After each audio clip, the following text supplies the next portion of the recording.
Yo guys, so hari ni korang bersama Izame. So aku nak tunjuk apa yang dimaksudkan dengan tukar SSD ni. Sebelum itu, kita layan dulu sedutan sebalik Tony Lawa.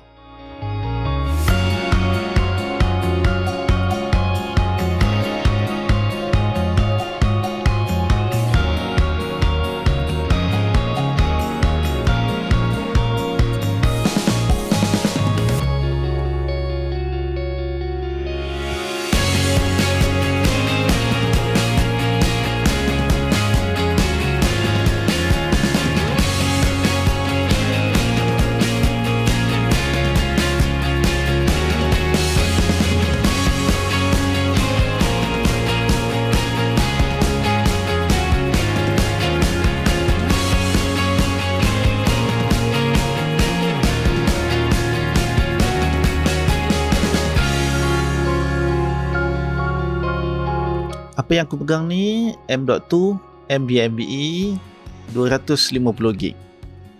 So proses tukar dia, aku mula-mula terbalikkan laptop ni.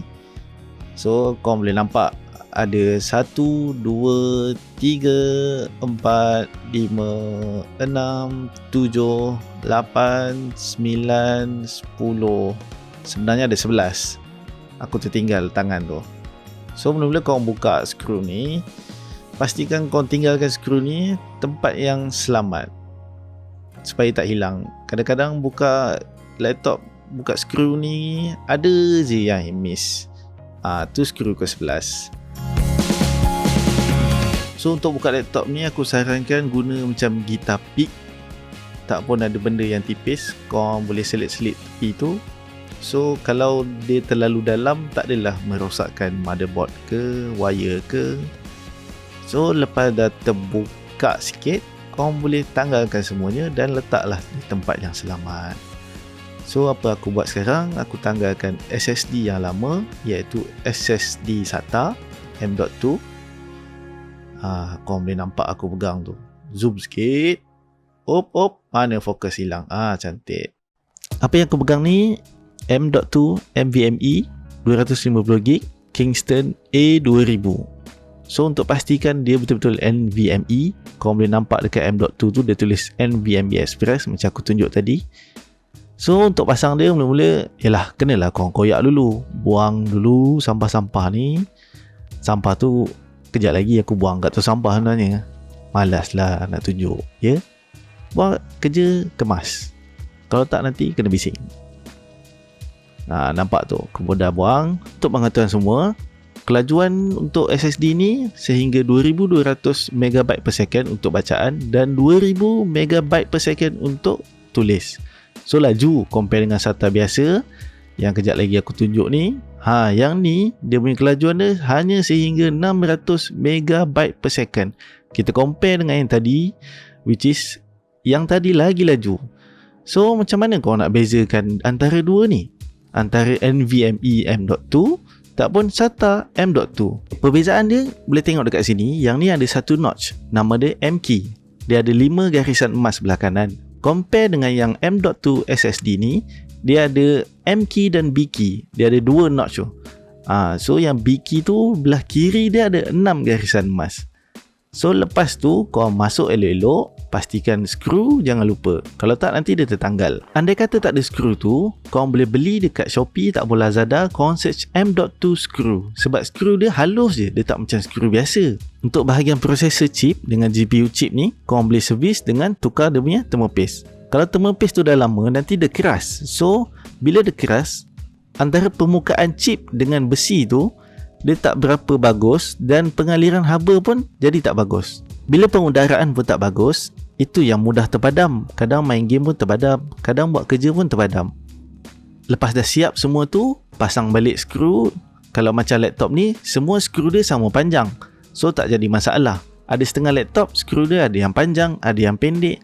So hati-hati.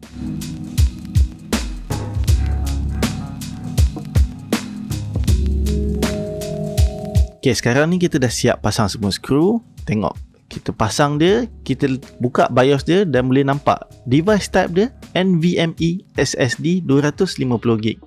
Maksudnya BIOS tu dah boleh detect apa yang kita pasang tadi. Langkah seterusnya adalah kita format komputer ni. Tak tahu kenapa kita guna istilah format tu, sebenarnya untuk kosongkan hard disk, pen drive. Tapi itulah istilahnya.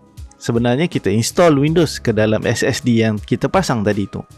Bila Windows dah siap install, nanti akan keluar dialog suruh pilih negara mana, suruh masuk Wi-Fi, suruh isikan nama, isikan password, dan last kali nanti ada suruh pilih kotak antara yes atau no. Untuk aku pilih no je semua sebab tak ada kepentingan pun semua tu.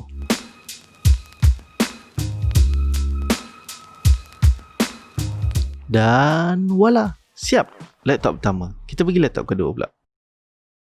Okey, sekarang laptop kedua. Sekarang aku nak tunjuk berapa lama laptop ni nak hidup sampai ada keluar dialog hitam. Okey, ambil masa 49 saat. Apa kita perlu buat? Kita perlu tukar SSD. Perkara kedua yang aku nak tunjuk, laptop ni hanya ada 4GB RAM. Okey, yang ni aku nak tunjuk komputer ni dah betul-betul pada tahap idle, di mana utilization dia 1%, 2%, 9%. So, dia dah betul-betul hidup. Untuk memori pula, kita boleh tengok kat sini, dia punya available hanya 1.2GB dan in use 2.7GB, di mana bakinya tinggal sikit daripada 4GB keseluruhan. So bila kita buka Chrome banyak tab, tak pun Microsoft Office sambil buat kerja, dia memang akan jadi masalah, akan lembab. So apa kita kena buat? Kita tukar SSD dan tambah RAM. So mula-mula macam biasalah, kita balikkan laptop dulu dan buka semua skru. Macam laptop ni sebenarnya skru dia ada yang panjang, ada yang pendek. Untuk yang baru pertama kali buka laptop, korang boleh asing-asingkan yang panjang pendek tu ikut macam mana kita terbalikkan laptop tu. Kalau skru belah panjangnya belah kiri atas, kita letaklah belah kiri atas. Dan kalau yang pendeknya belah kanan bawah, kita letaklah belah bawah. So nanti kita tahu beza dia macam mana. Lepas dah berjaya buka, jangan terus buka je laptop ni, sebab ada wire yang bersambung antara bahagian atas dan bahagian bawah, iaitu wire keyboard, tak pun wire cursor mouse tu. Nah, aku pun makan masa juga, sebab cuak juga kadang buka benda ni, boleh rosakkan dia punya bahagian pin untuk ketatkan dia. Mempersembahkan M.2 SATA daripada WD 240GB. Aku pakai yang green ni sebab speed dia untuk normal user tak rasa pun antara green ke, blue ke, red ke, black ke, sama je. So kau boleh nampak kat situ, dia ada dua notch yang aku cakap awal tadi tu. So maksudnya yang ni adalah jenis M.2 SATA biasa, bukannya yang macam tadi yang kita pasang dekat laptop ROG tadi, M.2 NVMe. So untuk speed yang ni hanya pergi sehingga 600MB per second. Untuk laptop ni aku dah tahu dia ada M.2 lebih yang kosong untuk aku letakkan SSD ni. So aku tak perlu tukar hard disk yang sedia kepada SSD, dan hard disk tu aku kena letak dekat bahagian CD, orang tukar jadi KD. So yang ni memang ada bahagian M.2 yang kosong, so kita boleh masukkan dia. So bila baru pasang ni, skru dia tak ada, so belilah di Shopee atau Lazada. Bila ketatkan skru, tak perlu terlalu ketat, pastikan dia ngam-ngam, cukup rasa. Bila macam kita masak, yang penting cukup rasa, tak lebih masin, tak lebih manis. So dah lepas siap semua tu, pasanglah balik semua wire ni dengan hati-hati. Pastikan yang biru belah atas bahagian cucuk tu tak tertanggal, sebab kalau dia tertanggal nanti wire tu mudah terkeluar. So kalau dia tertanggal sekalipun, letaklah sekali supaya dia tak mudah tertanggal daripada pin yang kita masukkan tu. So dah siap semua, pasang elok-elok, kemas-kemas, baru customer puas hati. So untuk boot kali ni dia still daripada hard disk, sebab aku nak check berapa banyak hard disk dia guna. So kat sini kita boleh nampak SSD yang kita cucuk tadi tu dah berjaya detect oleh sistem. Apa aku buat kat sini, aku check berapa hard disk dia guna. So lepas aku check, dia guna hanya 190GB, di mana SSD yang tadi kita install 230GB kosong. So kat sini kita boleh clonekan je tanpa perlu guna apa-apa cara lain. Clone agak senang, aku guna software EaseUS, tak pun banyak lagi software yang lain yang free. Pastikan ori. Tapi video ni aku pun tak tunjuk macam mana nak clonekan dia. Aku just skip selepas aku clone. Mungkin clone nanti video lain aku boleh tunjuk. So yang ni aku dah siap clone. Kita tengok berapa jauh, berapa laju dia pergi. Perlu hanya 15 saat untuk hidup ke sini, dan sehingga aku tunggu dialog hitam tu keluar hanya 30 saat, which is lagi laju daripada tadi. Dan sekarang bila dah pakai SSD, lagi mudah. Hidup software pun laju, hidup Microsoft pun laju. Proses terus yang aku buat ni adalah aku tambah RAM. Sebab awal-awal aku tanya customer, suruh install software HWinfo. So daripada situ boleh check berapa banyak RAM yang dia dah guna. So macam ni ada lagi satu slot kosong. So senang untuk aku tambah sahaja. Sebab ada setengah RAM 4GB, tapi rupanya bila check dalam 2GB campur 2GB. So aku saja buat macam acah-acah robot cam sikit. Nasib baiklah fokus tu on point pula. Nak buka ni pun susah juga sebenarnya. So dia punya clock dia aku tak kisah pun. Sebab pengguna biasa pengguna biasa just detect untuk laju je. So pastikan bila masuk RAM tu, dia punya bahagian lubang notch dia dengan dekat komputer tu sama. So masuk dan tolak dia ke bawah. Tanda right sikit. So dah siap pasang balik skru tadi tu dan hidupkan komputer. Bila pasang skru ni pun sebenarnya satu panjang satu pendek, tapi kita boleh nampak bahagian skru tu gigit, ada satu bahagian tu agak ke dalam dan ada satu bahagian tu agak pendek. So kat sini boleh nampak RAM yang kita pasang tadi tu dah berjaya di-detect oleh sistem, dan kita boleh nampak ada banyak lagi ruang kosong di mana available kita 9.2 dan in use macam tadi 2.6, 2.7.